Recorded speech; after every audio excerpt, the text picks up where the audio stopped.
will strengthen partnership with India। US ambassador Rubio के पिछले 2 दिन की मीटिंग्स में इंडिया विजिट में स्पेशली पॉजिटिव स्टेटमेंट्स देखने को मिले हैं।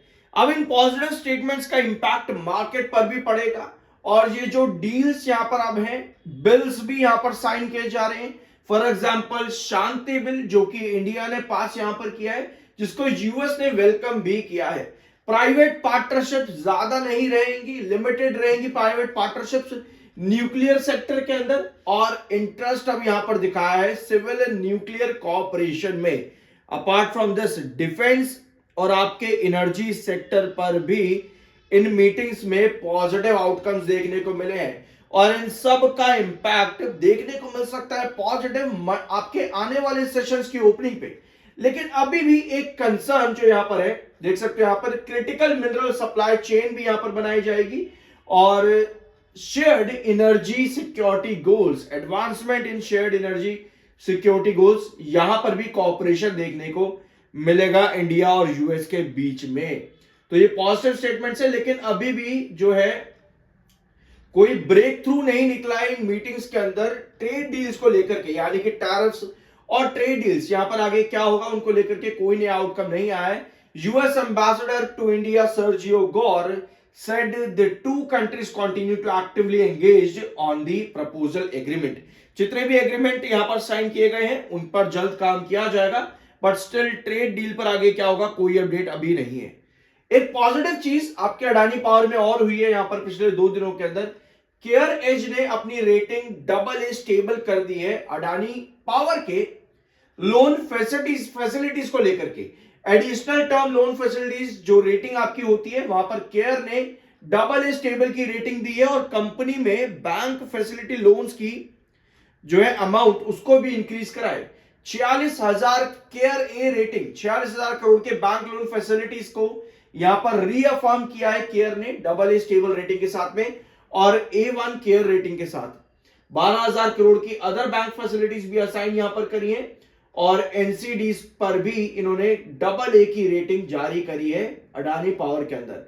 अब इनका इन्फ्लुएंस क्या पड़ता है, ये जो रेटिंग्स आप देखते हो ये रेटिंग्स इसलिए नहीं दी जाती कि इससे शेयर के प्राइस पर तेजी आएगी, ऐसा नहीं होता है। ये रेटिंग्स बताते हैं कि कंपनी का जो बिजनेस है वो कितना आगे फ्लक्चुएट हो पा रहा है, कितना कंपनी अपने आप को एक्सपैंड कर पा रही है और कर सकती है लोन्स और फंड्स के टर्म्स के ऊपर। ये रेटिंग आपको पॉइंट्स इंडिकेट करती है ये वाले। For example ratings are supported by Adani power strong revenue visibility due to a high degree of types, company के टाइप ज्यादा है, इनको भी इंडिकेट करती है। कंपनी का ऑपरेशनल परफॉर्मेंस जो है वो काफी स्टेबल है और कंपनी का रोबस्ट बैलेंस शीट है। इन 3 मेजर पॉइंट्स को ये रेटिंग्स इंडिकेट करती है। Q3 के रिजल्ट्स अभी कंपनी के नहीं आए हैं, लेकिन डेट कंपनी ने मेंशन कर रखी है 29 जनवरी। और हाँ, इन्वेस्टर्स परेशान है क्योंकि 29 जनवरी आने में अभी भी 2 हफ्ते बाकी हैं। 2 हफ्ते में स्टॉक क्या अभी भी ऐसे ही कंसोलिडेट करेगा या फिर कुछ और मिल सकता है यहां पर। अब कोई भी फंडामेंटली फाइनेंशियली स्ट्रॉन्ग कंपनी होती है ना, वो मार्केट के अनस्टेबिलिटी के बीच में ज्यादातर क्या करती है, फ्लक्चुएट करने लग जाती है एक रेंज के अंदर, और अडानी पावर ने भी यही किया है।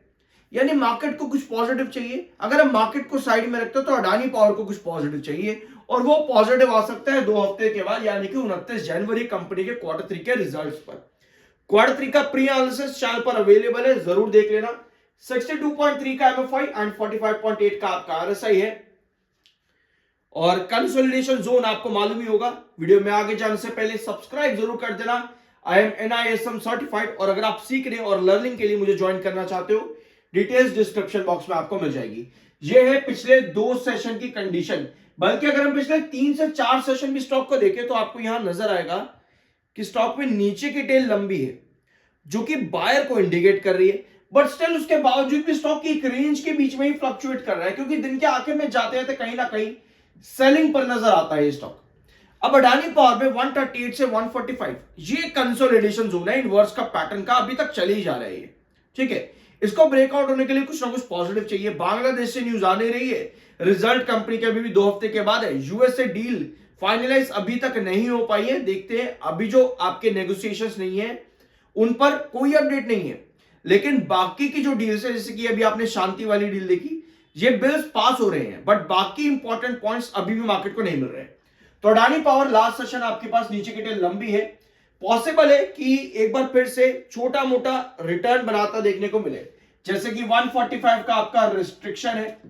अगर बायर के अकॉर्डिंग मंडे नहीं सॉरी कल के सेशन में आपके पास ओपनिंग में बायर आते हैं और आपके पास बॉडी कुछ इस तरह की बनती है, तो हम उम्मीद करते हैं कि मिड डे तक आपको कल के सेशन में 144.4 के आसपास ये ट्रेंड कल के दिन कैरी फॉरवर्ड होता देखने को मिले, क्योंकि आज नहीं लास्ट सेशन में आपके पास नीचे की टेल लंबी थी जो कि बायर को इंडिकेट कर रही थी। अब कल के सेशन में हमें ओपनिंग अच्छी चाहिए होगी जहां पर बॉडी स्ट्रांग हो, ताकि मिड डे में हमें 144.40 एक ट्रेंड देखने को मिल सके। ये आपकी पॉसिबिलिटी है कल के सेशन को लेकर के। अपार्ट फ्रॉम दिस अभी भी स्टॉक ने 138 से 145 अपना ये कंसोलिडेशन रेंज तोड़ा नहीं है और बार बार इसी रेंज के बीच में आपको बायर भी नजर आते हैं, यहीं पर स्टॉक रिजेक्ट हो जाता है और 145 के बाद में आपका जो नेक्स्ट रिस्ट्रिक्शन है 154 का, ये वही ट्रेंड आपके कंटिन्यूसली यहां पर चले जा रहे हैं। सो देखते हैं कब तक ये जो आपका पैटर्न है कंप्लीट होता है। ऑफ कोर्स इस पैटर्न को या किसी भी चार्ट पैटर्न को जरूरत होती है किसी ना किसी पॉजिटिव आउटकम की, तो देखते हैं वो आउटकम्स कंपनी को कब मिलते हैं। अभी के लिए तो फिलहाल कुछ नजर नहीं आता है अपार्ट फ्रॉम 2 हफ्ते जहां पर कंपनी क्वार्टर 3 के रिजल्ट्स देने वाली है। आई होप कि इस वीडियो में आपको कुछ नया मिला होगा। सब्सक्राइब जरूर कर देना, मिलता अगले वीडियो में।